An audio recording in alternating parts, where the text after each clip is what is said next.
లేదు. కేవలం ఏంటంటే ఏదో రకంగా ప్రజల్ని మభ్యపెట్టాలని చిల్లర రాజకీయాలకు పాల్పడుతున్నారు.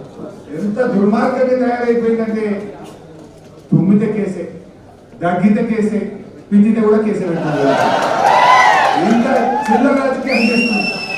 అరే నువ్వు చేసిన తప్పులను ఎత్తి చూపితే, నువ్వు నీ ప్రభుత్వం చేస్తున్న కమిషన్లు ఎత్తి చూపితే, నీ యొక్క అరాచకాలను ఎత్తి చూపితే, నీ లగచర్ల కేసులు ఎత్తి చూపు, లగచర్లలో గిరిజన రైతులకు బేడీలు వేస్తే దాన్ని ప్రశ్నిస్తే ఇవాళ కేటీఆర్ గారి మీద కేసులు పెట్టున్నావు.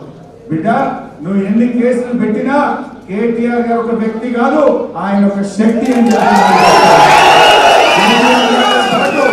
లక్షలాది మంది బీఆర్ఎస్ కార్యకర్తలు, బీఆర్ఎస్ కుటుంబ సభ్యులు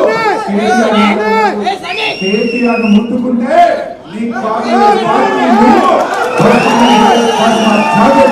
హెచ్చరిస్తూ నేను ఎక్కువ టైం తీసుకోకుండా గౌరవనీయులు కేటీఆర్ గారిని మాట్లాడాల్సిందిగా కోరుతున్నాను.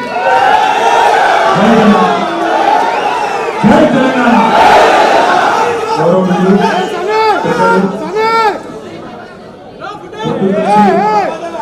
జ్వరం ఉన్నా ఇక్కడ మరి మీ అందరికీ స్ఫూర్తినిస్తూ ఇక్కడే ఉంది పొద్దు నుంచి ఇప్పటిదాకా మీతోనే ఉన్న గౌరవనీయులైన మాజీ మంత్రివర్యులు పెద్దలు మా బావగారు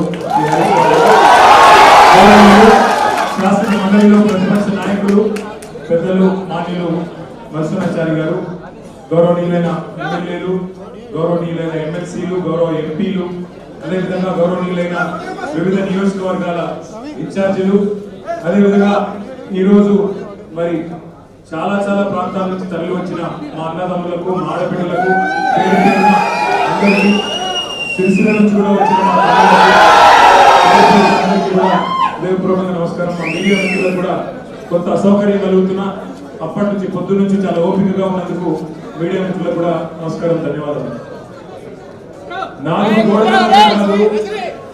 4 కోట్ల మంది ముందు చర్చిద్దాం, ఎవరి తప్పో ఎవరిది ఒప్పో